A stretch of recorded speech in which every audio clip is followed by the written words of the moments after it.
Sejam bem-vindas a mais um episódio de Santas dos Últimos Dias. Eu sou Bianca Beck Sou Elisa Luxim. e essa semana nós estamos estudando Alma dos capítulos 53 a 63. São 10 capítulos aí, né, para estudar, bem longos, com muitas guerras, como os capítulos da semana passada também. Mas com muitas coisas legais, inclusive eu acho que a gente não vai conseguir conversar sobre tudo. Não consegui conversar nem sobre um terço, um décimo do que tem aqui, É verdade, porque é muita coisa boa, é muita coisa boa. verdade, é verdade. Elisa, queres começar compartilhando alguma coisa que tu aprendeu nesses capítulos? Acho que o que eu queria começar meio que dando uma visão geral, eu sinto que o foco mesmo aqui tem muita coisa sobre os 2.000 guerreiros de Elamã. Tem muitas batalhas que são travadas. E uma das coisas que eu acho muito interessante é claro, a parte óbvia sobre os dois guerreiros de Elamã, a influência que as mães deles tiveram neles. E aí, dentro disso também, mais lá no final dessa sessão, tem meio que uns desentendimentos, parece, entre ali Moroni e Pauran, que eu acho magnífico e tem umas lições maravilhosas que a gente pode aprender. Mas, começando do começo, logo é no 53, né, que a gente está começando. Uhum, No 8 diz o seguinte: Então aconteceu que os exércitos dos Lamanitas, no mar do oeste ao sul, durante a ausência de Moroni, e devido a algumas intrigas entre os nefitas, que causaram dissensões entre eles, haviam conseguido certa vantagem sobre os nefitas. E aí, no 9, e assim, por causa das suas iniquidades, sim, por causa de dissensões e intrigas entre eles próprios, viram-se na, viram-se nas mais perigosas situações. Eu pensei um pouco sobre a nossa família, né? Como nós nos tornamos vulneráveis quando nós deixamos intrigas e dissensão entrar dentro da nossa família. Em específico, eu pensei sobre o casal, pai e mãe, quando a gente deixa intriga, dissensão, desentendimento, discórdia entrar entre o casal, meio que enfraquece a família inteira e a família inteira sai perdendo porque se torna mais vulnerável aos ataques do adversário que vem de fora. E isso é algo que já estava acontecendo nos capítulos anteriores, a gente não teve tempo para conversar sobre eles, essas questões na sessão anterior do Vem Segue-me, do estudo, mas é uma coisa constante que vai acontecendo. E se você pensa, o próprio Amalequias foi alguém que surgiu por causa disso, né?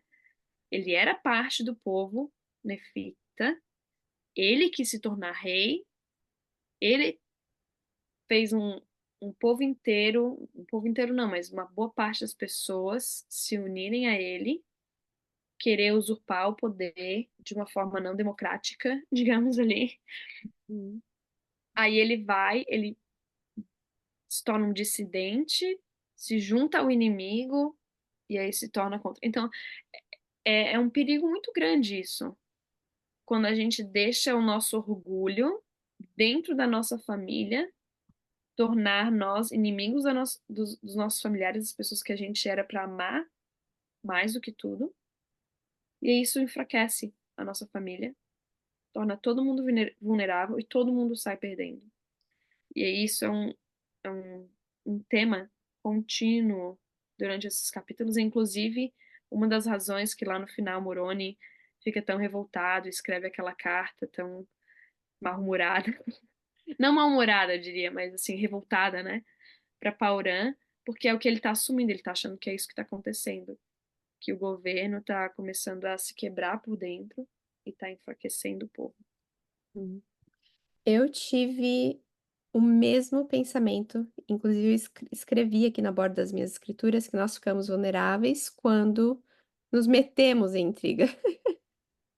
Foi o que eu escrevi.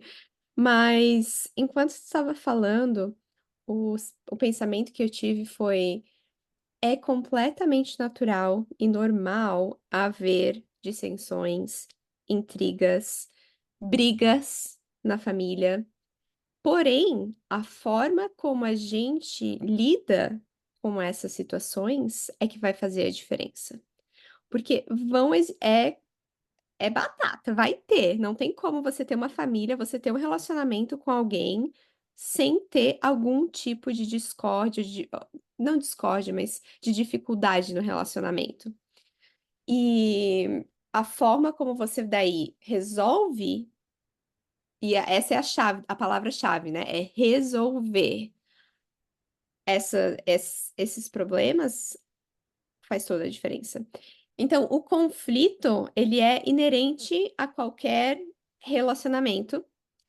E tem um pesquisador americano que se chama John Gottman. Ele é psicólogo, ele é um cientista que faz pesquisas com casais e famílias e ele estuda o conflito, além de outros tópicos. E um dos livros dele, uma das pesquisas que ele fez, ele aprendeu que existem quatro dinâmicas do relacionamento com relação a conflito que devem ser evitadas a qualquer custo. Quatro coisas que você não deve fazer ou deve evitar ao máximo no seu relacionamento, porque essas quatro coisas juntas, ele chama de o beijo da morte. Não sei se tu lembra disso, Elisa, no livro dele, que ele fala sobre isso, ele disse que esses seriam o beijo da morte em um relacionamento de casal. Então, e ele chama essas quatro coisas de os cavaleiros do apocalipse. E o primeiro deles é a crítica, que é, né, quando você ataca verbalmente a pessoa. Depois, o desprezo, quando você sente que a outra pessoa é inferior, e você se sente superior, e você trata ela dessa forma. A defensividade, quando a gente quer se proteger e já acaba atacando, meio que tentando se proteger, né? E a última coisa é a obstrução ou distanciamento emocional, que é quando a gente decide ignorar a outra pessoa, em vez de tentar investir em resolver o conflito, você decide só, eu vou ignorar completamente, porque não vale a pena, né? Então, quando estava falando sobre isso, eu pensei sobre a importância de a gente encontrar formas construtivas de resolver conflito. Porque eu sinto que a forma mais fácil de resolver conflito é chamando lá um dos cavaleiros do Apocalipse. Não, mas a forma mais fácil e errada, eu diria assim, né? É muito simples você simplesmente ignorar a pessoa, se distanciar emocionalmente. É muito fácil você criticar, né? E falar, mas isso está acontecendo porque você não sei o quê, porque você é assim. E, e isso daí causa a intriga, que é aquilo que o inimigo quer. Ele quer que a gente permaneça nessas situações, que o conflito continue prevalecendo dentro do nosso lar, porque assim a gente vai se tornar mais vulneráveis, a gente vai estar, né? Vai se ver nas mais perigosas situações, como fala aqui nesse versículo que tu leu. Acho muito legal que tu mencionou essas quatro coisas, porque às vezes a gente não se dá conta, né, de que a gente está fazendo elas. Uma coisa que eu acho interessante é a questão do criticismo, da crítica do outro, é que eu me vejo muitas vezes com essa facilidade de criticar as outras pessoas dentro do evangelho. Às vezes a minha família, de assumir coisas sobre as pessoas, ou as coisas que me irritam, que me deixam meio frustrada ou chateada, e ver elas de maneira negativa, que daí começa a vir com aquele outro cavaleiro, né, que tu mencionou, que é o desprezo, né? Você começa a ver as pessoas inferiores porque elas fazem diferente de você. E uma das coisas que me chamou a atenção nesse mesmo capítulo, ali no início, no 53, tá falando sobre o povo de Amon, dos antinefleitas, né? Eu vou ler o versículo 11 e o 17 que eu marquei. 11 falava: E por causa de seu juramento não mais haviam pegado em armas para combater seus irmãos, porque eles haviam feito juramento de que nunca mais derramariam sangue.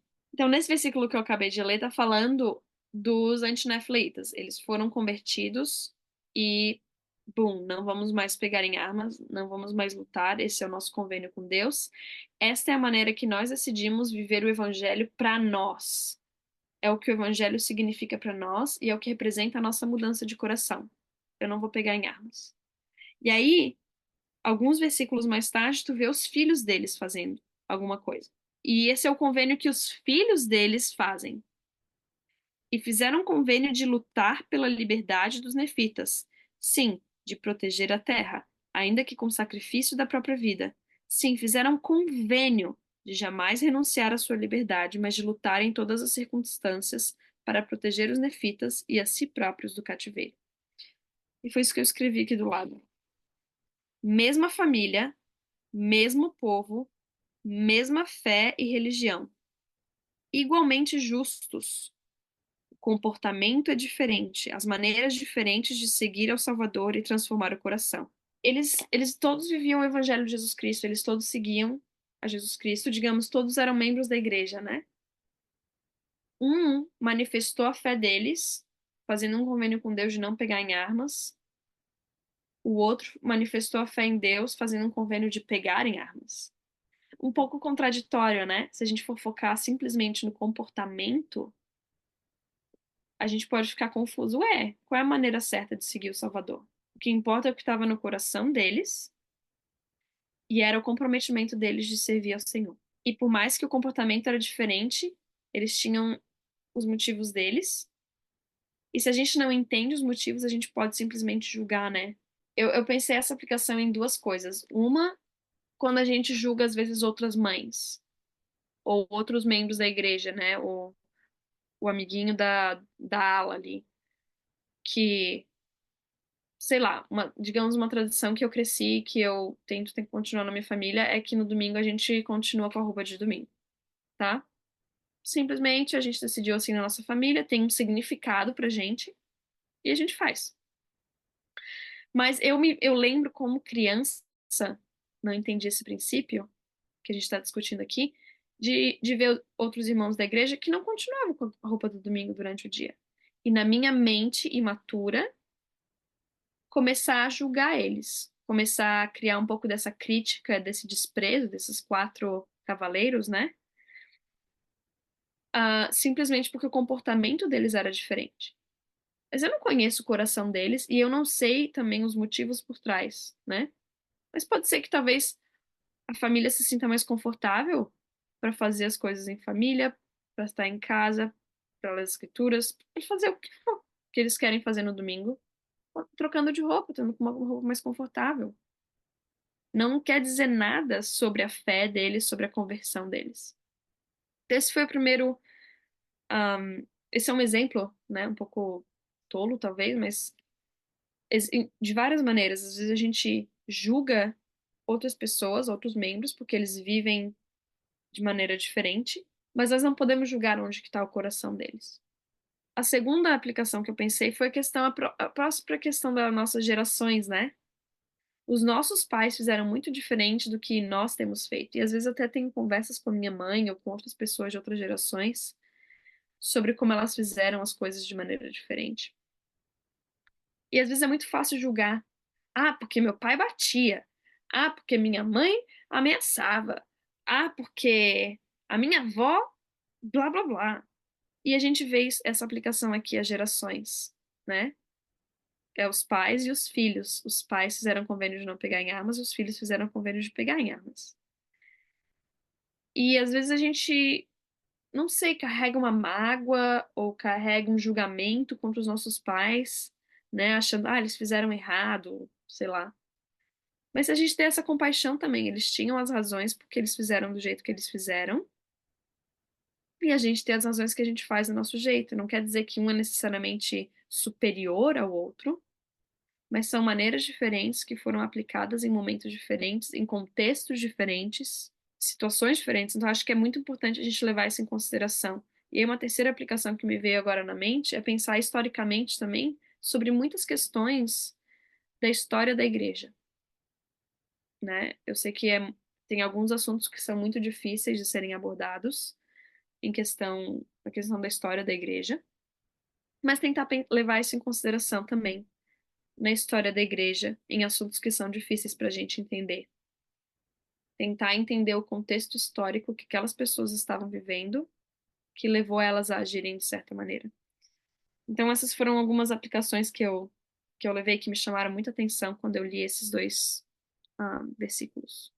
Quando tu estava falando sobre os filhos pensarem nos pais dessa forma, quem disse que também para os pais dos antinefleitas, dos os guerreiros de Elamã que decidiram fazer esse convênio com Deus, quem disse que não foi difícil para eles aceitarem a decisão dos filhos?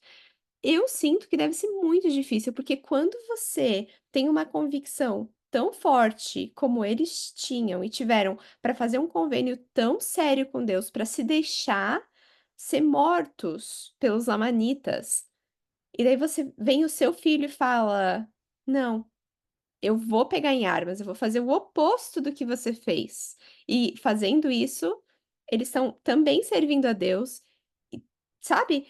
E eu sinto que isso é meio que comum hoje em dia também, porque as a gente tem a gente sabe que a nossa igreja é uma igreja viva de revelação, a gente as coisas estão constantemente mudando. Um exemplo recente, por exemplo, é a mudança do Para Vigor da Juventude. Eu sei que tem sido muito difícil para muitas pessoas aceitarem as mudanças no Para Vigor da Juventude, porque elas cresceram com o Para Vigor da Juventude sendo muito explícito com relação a as roupas, né, o padrão de vestimenta, não poder usar piercing, não poder ter tatuagem. E agora não tem mais uma referência tão forte quanto era feita no passado, o que abre a abre para interpretações.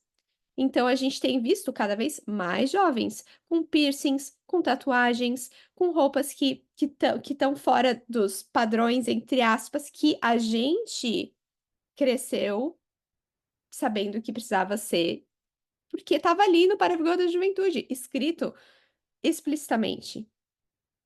E é a mesma coisa, é a mesma coisa, é uma questão agora de a gente se adaptar.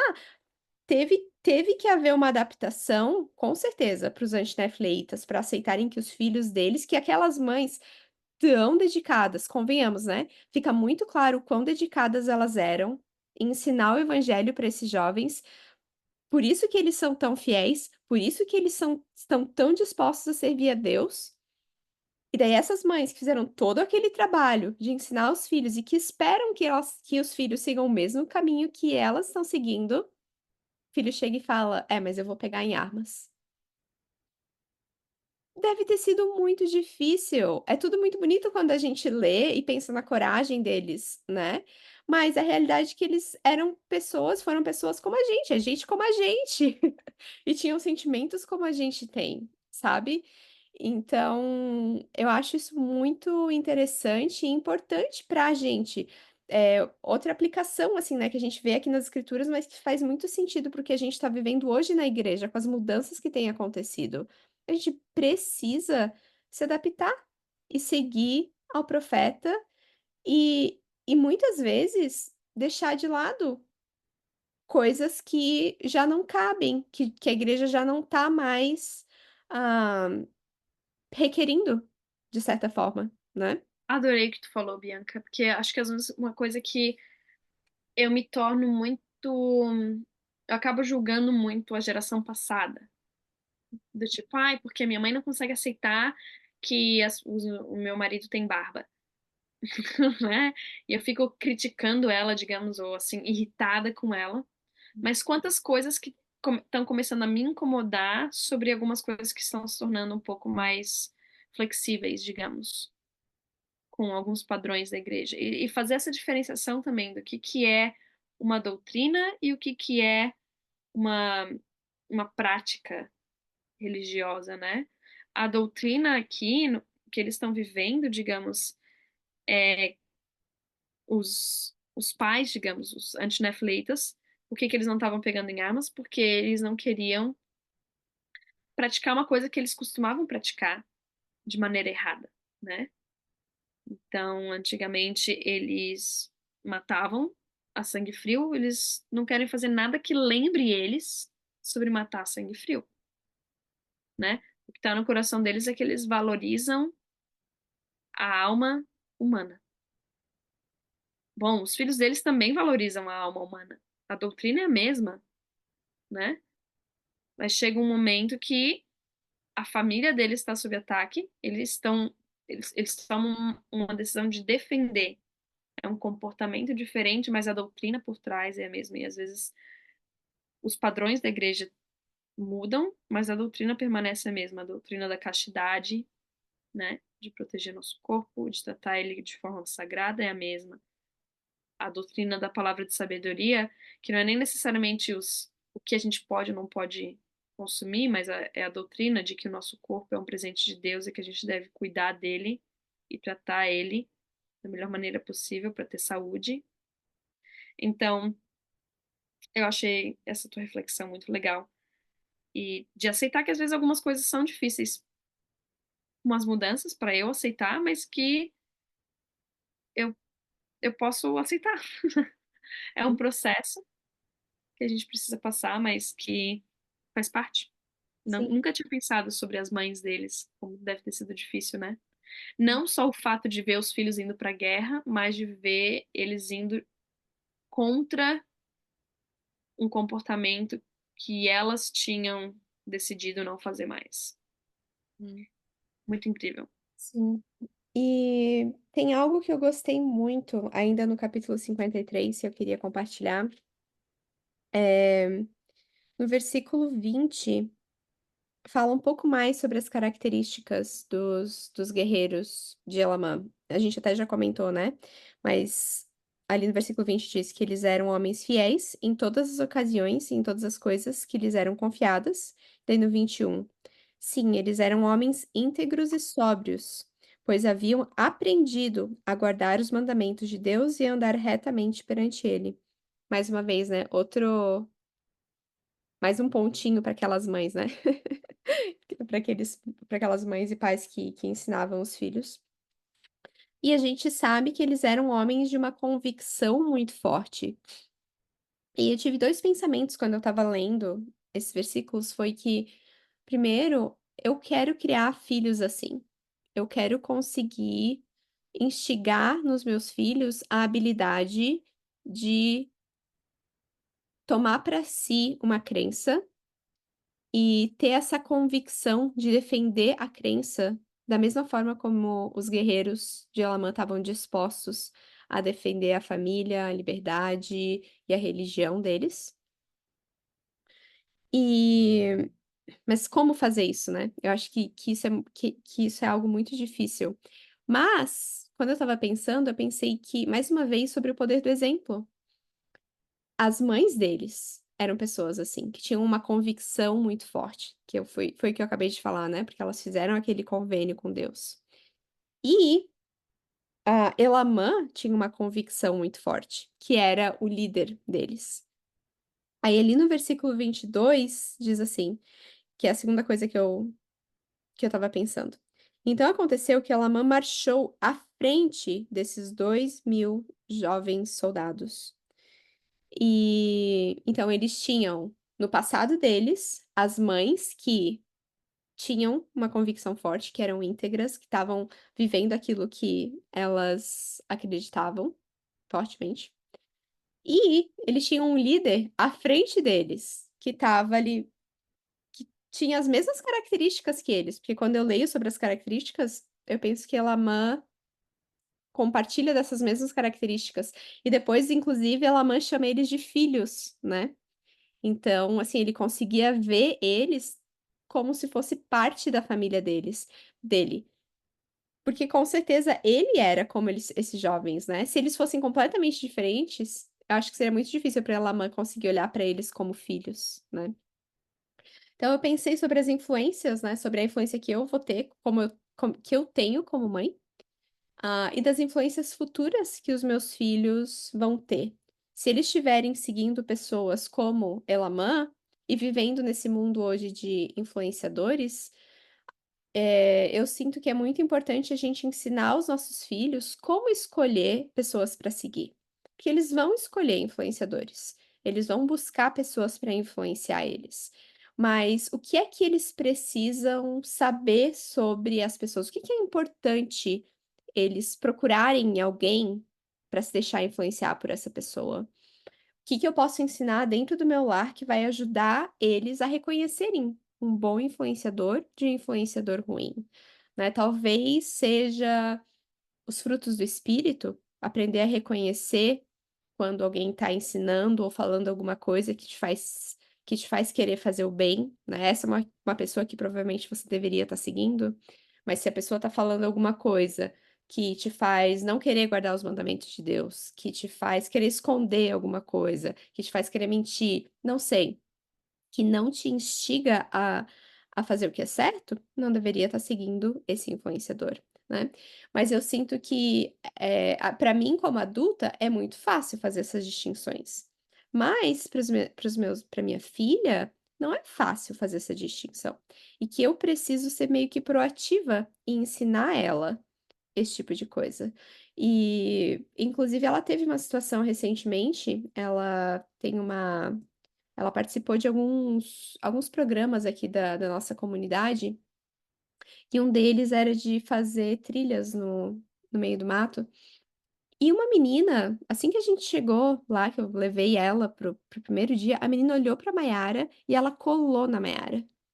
Era Maia pra cá, Maia pra lá e queria conversar com a Maiara, e a Maiara mais tímida, assim, né, e eu fiquei muito surpresa com a o quão rapidamente essa menina aceitou a Mayara e trouxe ela para o lado dela para ser amiga, e, assim, foi muito bonitinho. Porém, a Mayara chegava desse programa em casa e falava: "Ah, pois é, sabe aquela minha amiga? Então, ela não é muito bondosa com as pessoas ao redor dela, ela fica ela fica eh, fazendo bullying com o menino, e é sempre aquele mesmo menino, quando ele cai ela dá gargalhada, não sei o quê". E naquele momento, eu percebi que eu nunca tinha conversado com ela sobre amigos, e o que que é um amigo?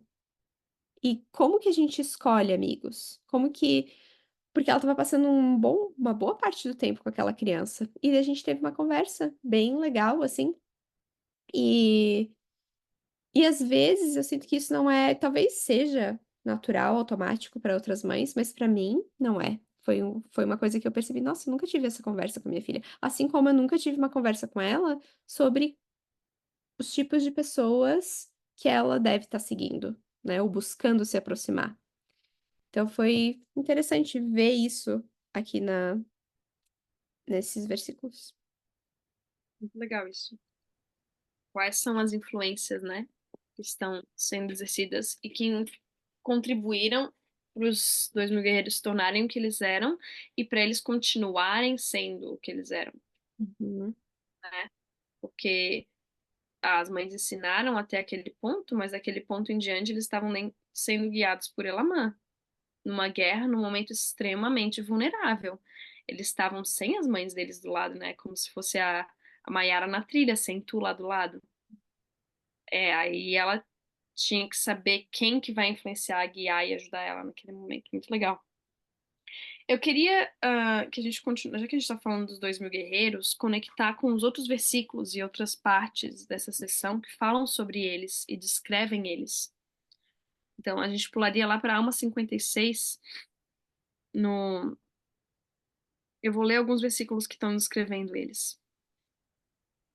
Basicamente, Elamã está conversando com eles, dizendo: Ó, tem essa situação lá com o exército de Antípos, vamos lá combater, vamos se juntar a eles, não vamos? O que que vocês dizem, né? Achei muito legal que ele deu um pouco de voz para eles, né? O que que vocês querem fazer?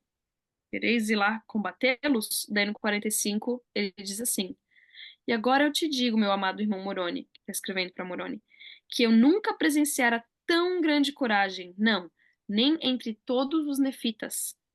No 46, fala o que que os jovens responderam para ele. Eles disseram: Pai, eis que nosso Deus está conosco e não permitirá que sejamos vencidos. Então, avancemos. Bora lá! 47. Ora, Eles nunca haviam lutado, não obstante, não temiam a morte, e pensavam mais na liberdade de seus pais do que em sua própria vida. Sim, eles tinham sido ensinados por suas mães que, se não duvidassem, Deus os livraria.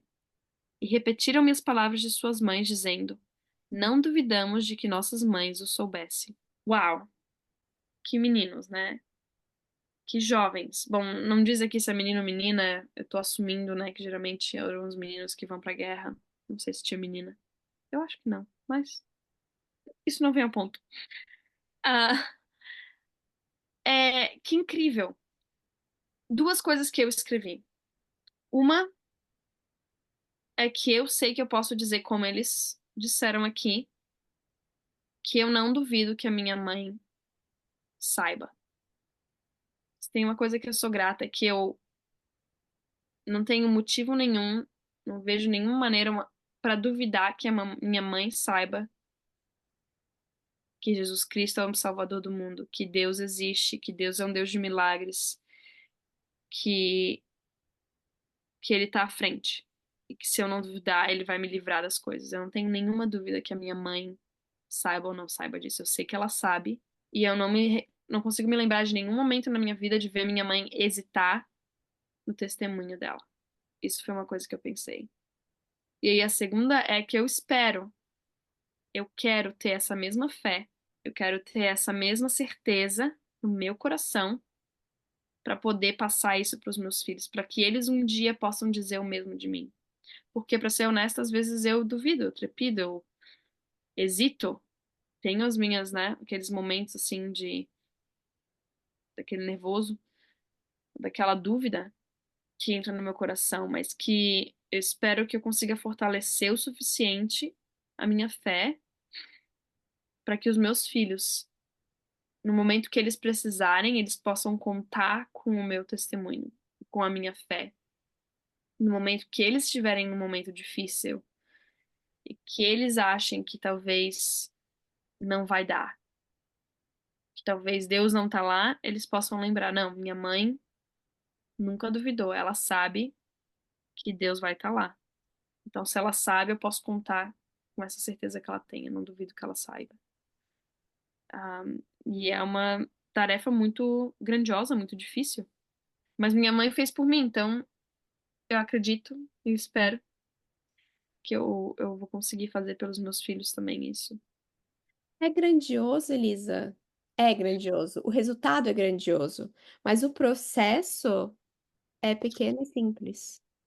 É tipo, é um dia de hoje que você foi na igreja, é quando você escolheu estudar as escrituras com seus filhos, é quando você escolheu ensinar ou falar sobre o que estava acontecendo, contar a história. Eu te vi, né, postando lá nos stories o Imo lendo o que ele escreveu, as anotações dele sobre as escrituras. É, né, o dia que ele brinca de castelinho na areia ali, ele fortifica a cidade contra os lamanitas, sabe? É tipo, é sim, quando a gente pensa sobre chegar lá, os nossos filhos chegarem nesse ponto aqui, é grandioso e você até se sente sobrecarregada, é quase que impossível. Mas, ao longo dos anos, ao longo dos dias, das horas do nosso dia, o pouquinho de influência que a gente tem, gente, eu sempre falo isso, mas eu tenho um testemunho muito forte de que Deus vai consagrar os nossos míseros esforços e vai transformar em alguma coisa grandiosa. Eu sei que essas mães, com certeza, o dia delas e a vida delas deveria ser muito difícil, muito sofrida, tudo que elas passaram, todo o trabalho, manual que tinha que se fazer naquela época, não devia ser fácil. Mas de pouquinho em pouquinho elas conseguiram educar e criar homens valorosos e íntegros, sabe? Que fizeram uma diferença gigantesca no reino de Deus. E eu sei que a gente pode ter essa mesma certeza, de pouquinho em pouquinho. Um dia aqui, outro ali, vai dar tudo certo. Obrigada, é verdade. Um pouquinho a cada dia, né? Uhum. Continuando, a última passagem que eu encontrei, né, descrevendo um pouco mais em detalhes os 2.000 guerreiros, é lá em Almas 57, do 21 e outros versículos ali. Mas no 21, 57 e 21 diz assim: Sim, e eles obedeceram a cada palavra de comando e cumpriram-nas com exatidão. Sim, e tudo lhes aconteceu de acordo com sua fé. E eu lembrei-me das palavras que eles me disseram ter aprendido com suas mães, né? A gente não sabe exatamente todo o que eles compartilharam, que aprenderam com as mães, mas aquela que a gente acabou de citar, né? De que eles sabiam que suas mães o sabiam, é uma delas. E aí conta um pouco o resultado. Eles tiveram aquela batalha, e no 25 diz: E aconteceu que 200 de meus 2.060 haviam desmaiado em virtude da perda de sangue. Não obstante, de acordo com a bondade de Deus, e para nossa grande surpresa, e também para a alegria de todo o nosso exército, nenhum deles perecera.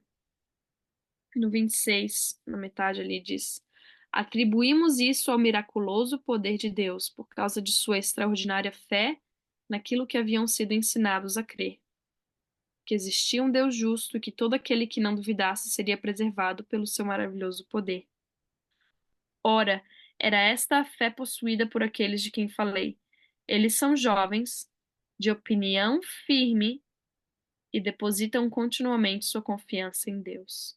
Eu acho magnífico como esse resultado que eles tiveram. Eles tinham essa certeza. Se a gente confiar em Deus, a gente não vai perecer. E aí agora eu penso, né, sobre o significado de perecer, né? Tá, tem a questão, a ideia de perecer fisicamente, de morrer, mas também tem o perecer espiritualmente. Eu não sei quanto dessa confiança era também, tipo, se eu morrer, eu vou encontrar com Deus, tá tudo bem, né? Mas ter essa confiança de que Deus vai me preservar pro propósito dele, pro que ele quiser. E o propósito de Deus era que eles não perecessem fisicamente também. E todos falam que eles estavam surpresos.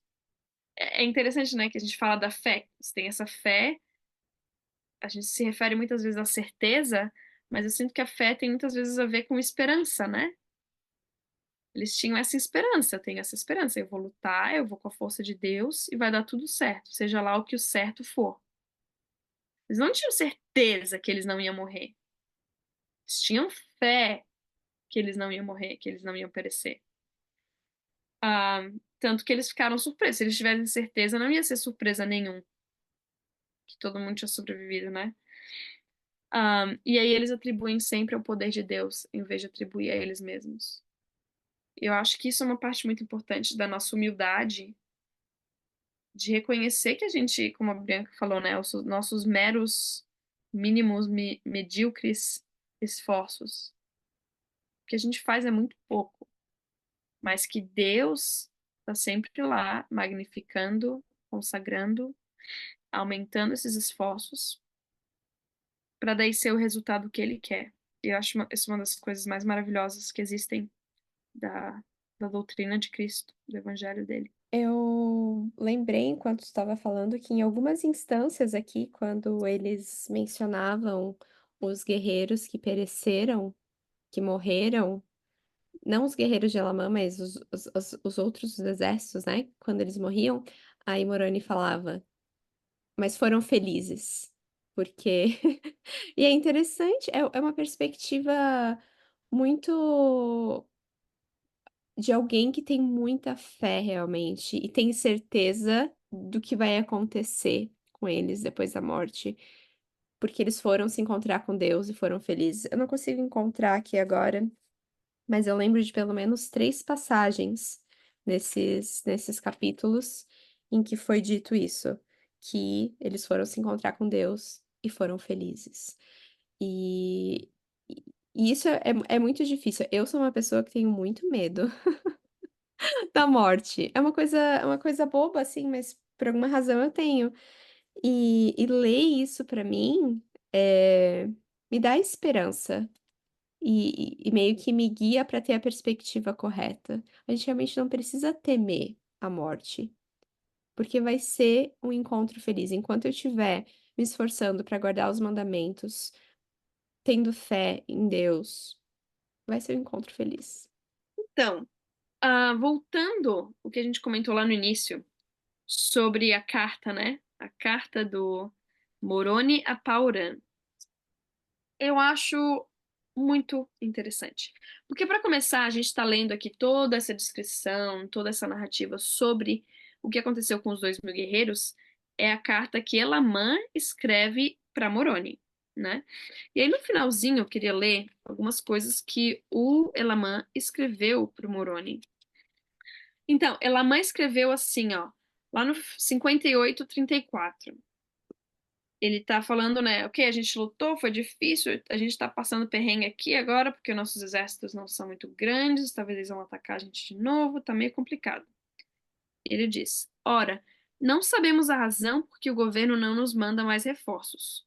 Nem os homens que nos foram mandados sabem por que é que não recebemos maiores reforços. Eis que não sabemos se haveis fracassado e haveis levado as tropas para essa parte da terra. Se for esse o caso, não desejamos reclamar. E se não for esse o caso, eis que tememos que haja alguma dissensão no governo, de modo que não nos enviam mais homens para auxiliarem-nos, porque sabemos que há um número maior de homens do que aquele que nos enviaram. Mas eis que não importa. Confiamos em que Deus nos livrará, apesar da fraqueza de nossos exércitos, sim, e livrar-nos-á das mãos de nossos inimigos. O que eu acho muito interessante é que ele não está fazendo um daqueles 4 cavaleiros que a Bianca mencionou, né? Ele não está criticando, não está acusando, né, Moroni. Ele simplesmente está dizendo: olha, a gente está precisando de ajuda e a gente não recebeu ajuda. E a gente não faz ideia por que que a gente não recebeu. Aqui estão algumas ideias que a gente está pensando que sejam possíveis que a gente não está recebendo ajuda. Talvez porque é, vocês estão passando perrengue aí, vocês estão fracassando nas guerras e não tem como mandar ajuda. Ou a gente suspeita que talvez está tendo problema no governo, e dissensão e briga lá no governo, e eles não estão conseguindo enviar mais ajuda. Mas não importa, a gente confia que Deus vai ajudar a gente. Eu acho isso muito legal porque ele não está fazendo nenhum tipo, ele não está assumindo nada. Ele não está presumindo algo negativo. Me lembrou da escritura da caridade, né? Não suspeita mal. Ele não está suspeitando mal de ninguém. Muito pelo contrário, ele está suspeitando bem. Ele está tentando ver algo de bom nas pessoas e assumindo coisas boas sobre elas, pulando para conclusões positivas, razoáveis, sem acusar ninguém. Mas ele mandou isso pra Moroni, né? Aí Moroni recebe, eu sinto assim que Moroni meio que ele tá recebendo a pressão, sabe? Ele é o capitão do exército, ele é que é o tipo o comandante dessa guerra, de todo mundo. Ele é responsável de certa maneira também pelo que está acontecendo com o povo de Elamã, com aqueles 2.000 guerreiros, com todas aquelas pessoas que morreram na guerra. E o próprio exército que ele tá ali junto com ele tá sofrendo. Ah, então ele tá meio revoltado. Poxa, cadê a ajuda que eu tô precisando e a ajuda que os meus irmãos, pelos quais eu sou responsável, estão precisando? E esse capítulo 59 eu acho assim incrível. O 59 e o 60, né? Na verdade, o 60, principalmente. Porque eu sinto assim que Moroni desce o pau. Desculpa os meus termos, a minha linguagem um pouco chula, mas, gente, ele desce o pau. Ele tá pegando uma dando uma marretada no povo, porque ele tá chamando o povo ao arrependimento. E eu imagino que ele deve estar, assim, muito bravo, muito revoltado, provavelmente sobrecarregado com a responsabilidade que ele tem.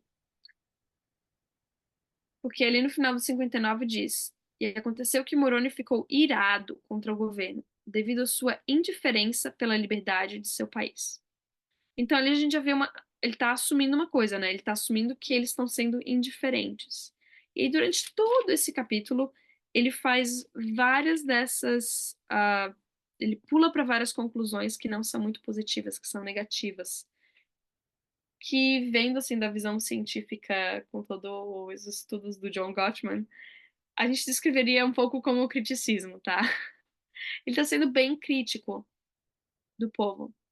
Então, eu queria ler alguns capítulos, alguns versículos, quer dizer, que dão esse exemplo, assim, que dá a gente ver que o Moroni está supondo algumas coisas, né, e sendo um pouco crítico. Ele já começa dizendo assim, porque eis que tenho algo a dizer-lhes a título de recriminação. Então, eu já vou recriminar vocês, ó, tem alguma coisa de errado aí com vocês. Aí no 5 ele fala que teve uma carnificina, o que poderia ter sido evitado se tivesseis proporcionado ao nosso exército reforço e ajuda suficientes. Sim, grande foi vossa negligência para conosco. 6. Desejamos saber a causa de tão grande negligência. Desejamos saber a causa de vossa insensibilidade. E aí ele, olha aqui, agora ele ixi, diz assim: pensais que podeis sentar-vos em vossos tronos em estado de insensível estupor, enquanto vossos inimigos estão espalhando a morte ao vosso redor? Sim, enquanto estão assassinando milhares de vossos irmãos? Aí no 10 de novo ele fala sobre que os haveis negligenciado. No 11 de novo, ele fala: pensastes poder sentar-vos em vossos tronos, e nada fazer. E depois no 14, sua extrema indolência. Sim, indolência de nosso governo e sua extrema negligência para com seus irmãos. Sim, para com aqueles que foram mortos. 15, se não fosse pela iniquidade que se iniciou com nossos governantes. 16, aí ele começa a mencionar o que aconteceu lá na outra sessão sobre os realistas, né?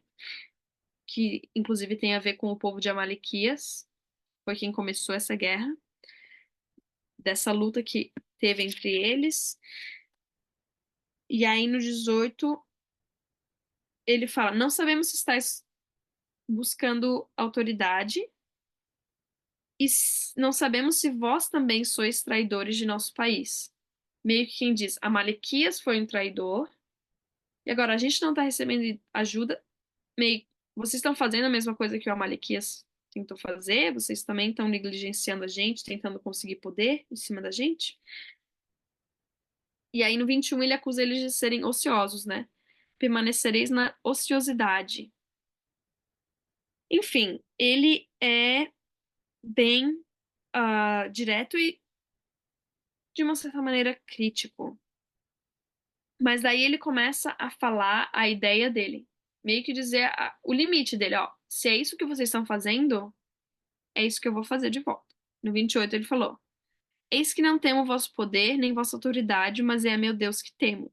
Eu não sei os versículos aqui, mas ele basicamente diz: se vocês estiverem fazendo isso, eu vou deixar o pessoal aqui e eu vou aí, eu vou matar vocês e eu vou acabar com toda essa bagunça, porque nós precisamos proteger as nossas famílias, a nossa liberdade como um todo, e a gente tem que limpar primeiro o vaso interior, né?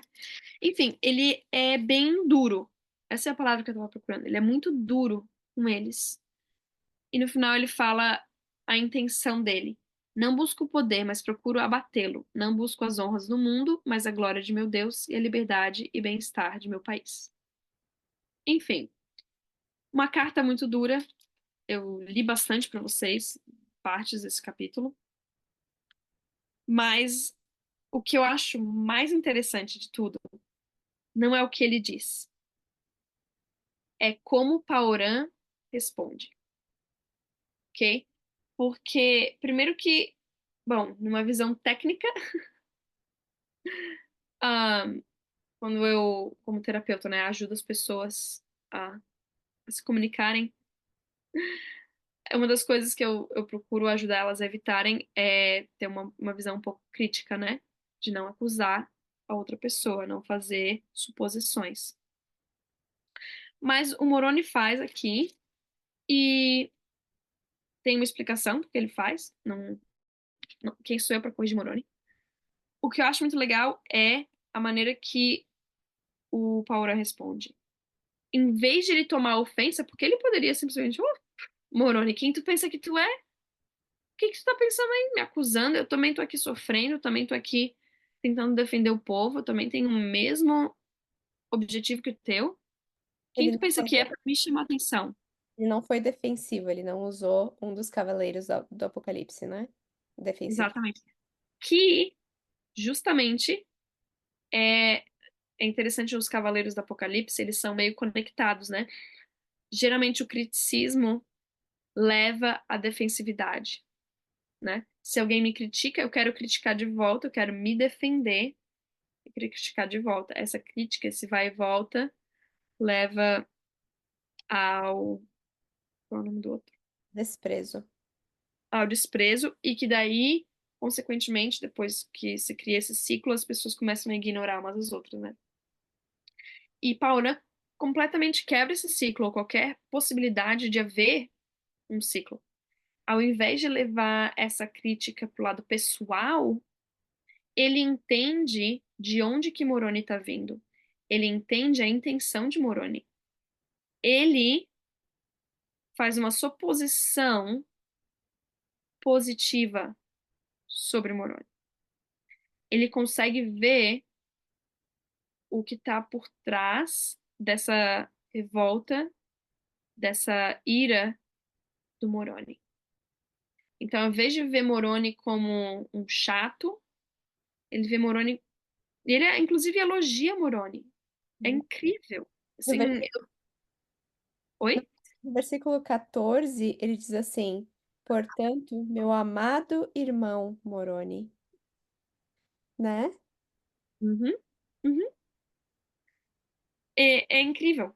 Eu vou ler algumas partes que eu gostei desse capítulo. Inclusive essa, meu amado irmão Moroni. Aí.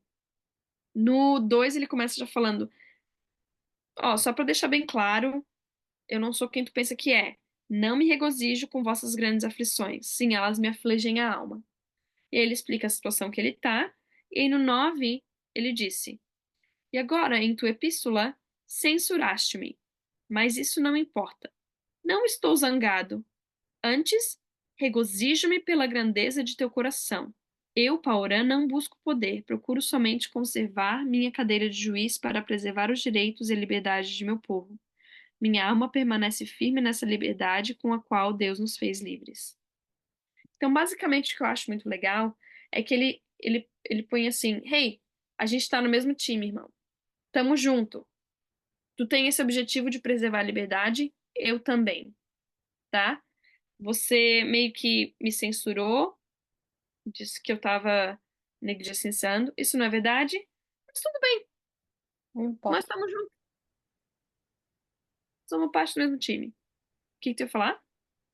Não, que ele diz que não importa, né? E quem havia criado o estandarte da liberdade e quem pendurou, hasteou o estandarte da liberdade nas terras nefitas foi Moroni, né? E é interessante que daí Paorã responde dizendo: Olha, a minha única intenção é preservar os direitos e a liberdade de meu povo, que é exatamente a mesma coisa que Moroni queria. Uhum, uhum. E aí, como tu leu, né? Ele falou, meu amado irmão, Moroni. E no 19 ele fala, e agora, Moroni, alegro-me por haver recebido tua epístola, porque estava um tanto preocupado quanto ao que deveríamos fazer, se era justo marchar contra nossos irmãos. Porque o que eu acho legal também é que ele pega a ideia de que ele podia ter levado como uma ameaça de Moroni, do tipo, ah, tu tá me ameaçando que tu vai vir aqui e vai me matar? Não, ele faz essa suposição positiva sobre Moroni e ele presume uma intenção boa de Moroni. Ele entende a intenção de Moroni. Ele diz: Olha, essa tua ideia até que não parece tão ruim, porque na verdade a gente está tendo encrenca aqui com outras pessoas. E eu aprecio a tua ajuda. Então vem comigo. Vamos lutar contra esse mal, que nós dois estamos no mesmo time, e vamos vencer e vamos dar um jeito nisso. Mas enfim, em termos de aplicação, Eu pensei muito nisso, que às vezes eu sou muito rápida em assumir, não assumir, em presumir o negativo sobre as pessoas. Uma situação acontece, eu vejo, eu, pobre do meu marido, faço isso com frequência com ele, é algo que eu tô tentando melhorar, é presumir o positivo, presumir uma intenção boa, até que se prove o contrário, né? E muitas vezes eu tenho uma expectativa, eu tenho um jeito que eu quero que as coisas aconteçam, não acontece. Meu marido foi e fez algo diferente. E aí lá na minha cabeça já vem com um pensamento crítico, ai, tinha que ser, porque ele isso ou porque ele aquilo, né? E aí mais tarde, conversando com ele, eu aprendo, muitas vezes depois de repreender ele, ou de acusar ele, eu aprendo que ele fez por uma razão e que tinha uma coisa, uma intenção positiva por trás. Muitas vezes eu sou muito rápida de me sentir ofendida. Aconteceu recentemente uma situação aqui com os meus sogro e minha sogra. Eu era o nosso segundo domingo aqui na ala e a gente sentou num banco mais para trás. A gente tem três crianças pequenas que choram, que gritam durante a reunião sacramental. E aconteceu de novo, como toda reunião sacramental, como crianças fazem. E aí, chegando em casa, o meu sogro perguntou pro meu marido: Foi teu filho que gritou no meio da sacramental? E tanto eu quanto meu marido, a gente levou de uma maneira bem negativa, a gente ficou bem ofendido. Como quem diz assim, meio que tu tá acusando a gente, que os nossos filhos gritaram. A gente se sentiu ofendido, como se o meu sogro tivesse, do tipo, criticando a gente, sabe? Quando, na verdade, também é uma ala cheia de outras crianças que também gritam e fazem barulho. Enfim. E eu sei, eu lembro, assim, que aquela sacramental já estava sendo muito difícil pra mim, por muitas coisas.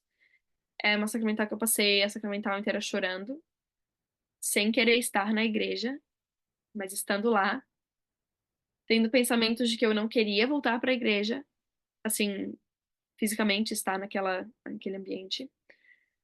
Ah, enfim, e, e eu sei que eu fiquei muito revoltada e eu tive uma conversa com meu marido, que eu estava muito ofendida, a gente comentou com a minha sogra, com ofendidos a gente tinha ficado. E aí, enquanto a gente estava tendo essa conversa, o meu sogro aparece, entra no nosso quarto e diz: posso conversar com vocês? A gente, sim. E ele fala: Me desculpa pelo meu comentário. Eu não quis de nenhuma maneira ofender vocês. Eu perguntei porque eu estava preocupado se tinha algo de errado, se tinha algo que a gente pudesse ajudar, se tinha acontecido algo de errado com ele. E que talvez era por isso que o filho de vocês gritou, chorou durante a sacramental. E eu me senti muito humilde depois disso. O meu respeito pelo meu sogro aumentou muito. Primeiro que ele foi humilde o suficiente de vir e pedir desculpa por um comentário que a gente se sentiu ofendido. E segundo, quando eu aprendi que a intenção dele era boa. Quando eu presumi algo negativo sobre ele, eu presumi que ele estava vindo de uma intenção má, crítica, e na verdade ele tinha uma intenção de ajudar, uma intenção de amor e de carinho, né? E isso é só uma das muitas experiências que eu tenho constantemente na minha vida, porque eu tenho essa tendência de presumir algo negativo sobre as pessoas, de ser crítica delas. E que eu aprendi com o Pauran aqui. O quanto mais paz na vida eu posso ter se eu aprender a presumir algo positivo, boas intenções dos outros. Especialmente no meu casamento. Quantas brigas, quantas desavenças, e como eu vou poder trabalhar muito mais como um time com o meu marido, com a minha família, do que se eu começar a acusar eles e criticar eles. Isso que tu falou me lembrou do discurso do presidente Nelson, de Precisa-se de Pacificadores, do ano passado. Ele fala que o templo pode nos ajudar em se tornar pacificadores. Ele diz assim. Ele fala isso e mais algumas outras coisas. Eu vou ler um pedacinho no final do discurso dele que eu acho que se encaixa bem com o que a gente conversou e com a forma como o Pauran reagiu. O templo pode nos ajudar em nossa busca Nele, somos investidos com o poder de Deus que nos capacita a vencer Satanás, que é o instigador de toda a contenda. Expulsem-no de todos os seus relacionamentos. Observem que também repreendemos o adversário sempre que curamos um mal-entendido ou decidimos não nos ofender. ênfase aqui, hein? Decidimos não nos ofender. Em vez disso, podemos mostrar a terna misericórdia que é característica dos verdadeiros discípulos de Jesus Cristo. Os pacificadores impedem o sucesso do adversário. Como povo, que nos tornemos uma verdadeira luz sobre o monte, uma luz que não se pode esconder, que mostremos que há um meio pacífico e respeitoso de resolver questões complexas em um meio e um meio inspirado de solucionar desentendimentos. Ao demonstrarem a caridade que os verdadeiros seguidores de Jesus Cristo manifestam, o Senhor magnificará seus esforços, muito além do que vocês imaginam. Incrível. E eu posso falar, assim, meu testemunho por experiência pessoal, que isso é verdade. Quando a gente busca resolver os mal-entendidos, os conflitos, as diferenças, decidir não nos ofender, existe um poder muito forte. E eu acho que, como o presidente Nelson falou, né, o inimigo é quem quer criar essas desavenças, porque ele sabe que se a gente enfraquecer dentro da nossa família, a gente se torna mais vulnerável com tudo, tudo o resto se destrói.